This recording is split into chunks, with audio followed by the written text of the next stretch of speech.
This is One on One.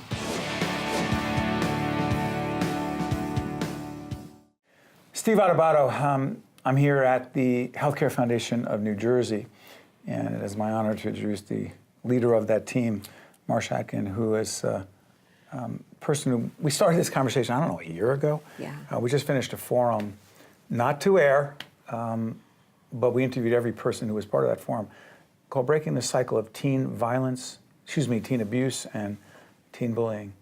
And I just said this to you, trust me, there's a question here. It was a hard conversation to have. It was a very tough conversation to have. Well, first of all, I think that people are coming from it from different perspectives. We had educators, we had people who run not-for-profits, people who are psychologists.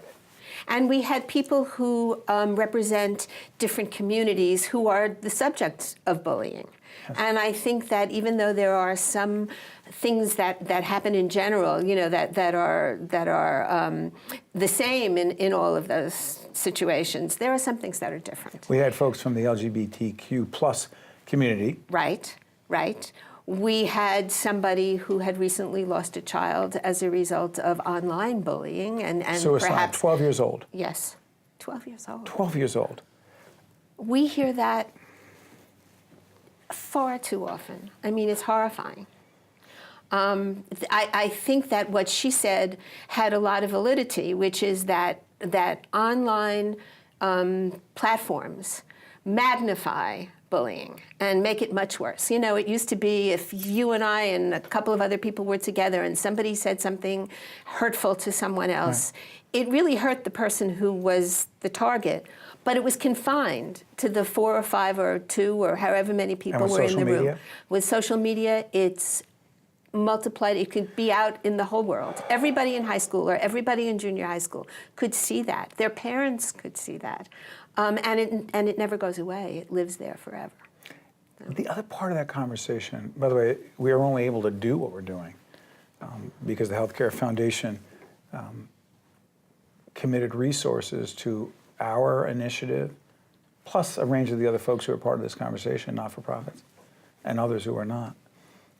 My question is, why is this teen bullying, teen abuse, and elder abuse, which we'll do an additional program on, why is that the purview of the Healthcare Foundation of New Jersey? Well, we've discovered... I shouldn't have asked that after we got the grant. I didn't ask that before. But I am curious, like, why is that part of the... So we've learned over the course of the 22 or so years that we've been around that mental health and physical health are totally connected to each other. That people who have ongoing mental health issues, chronic mental health issues, tend to live 20 years or so less than people who do not. That children who have adverse childhood experiences tend to have lots of mental health problems and physical health problems as they grow up. And so you can't be a healthy person if you're not mentally healthy, if you don't take care of the issues that, you know, most of us have some issues. It's a question of how many and how serious they are and whether we can get help for the things we need help for. But the part of the conversation, adverse childhood experiences, we actually check our website. You'll see it come up right now. We actually did, otherwise known as ACEs. Right. We did a comprehensive series of interviews down in Princeton, at Morven, I believe, the First Lady and others talking about this. So what Marsha's talking about is so critically important. The thing that struck me about the conversation is that when we started talking about solutions, potential solutions, well, the schools need to, administrators, principals, teachers, they need to be the ones. No, it starts in the home. And is it? So I think the problem is that there's not a magic bullet. Please right? share.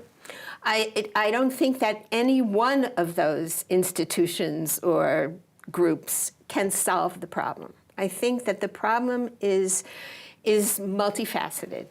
Parents have to be taught how to parent and how to react when their children are bullied or are the victims of dating violence or anything like that. Or are the perpetrators of. Or are the perpetrators of the same, exactly. Oh, listen, no, but come on, don't make a big deal about my kid who did that. What?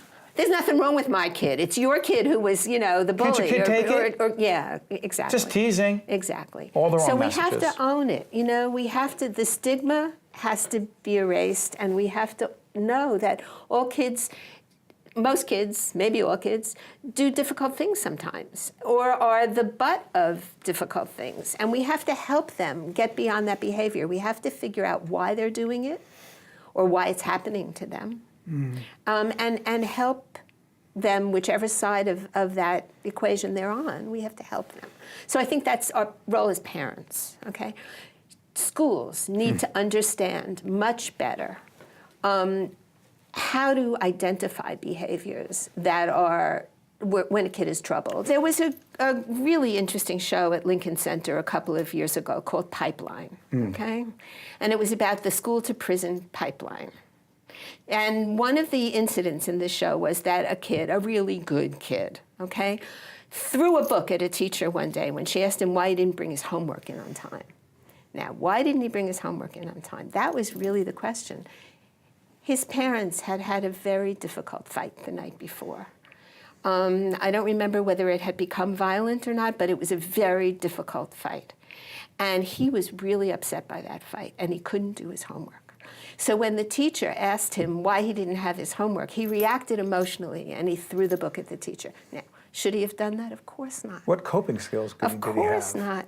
But wouldn't it be wonderful if the teacher, instead of having him suspended, had either been able herself or had called in a counselor in the school to find out what was motivating this kid? You know, why did this kid do this?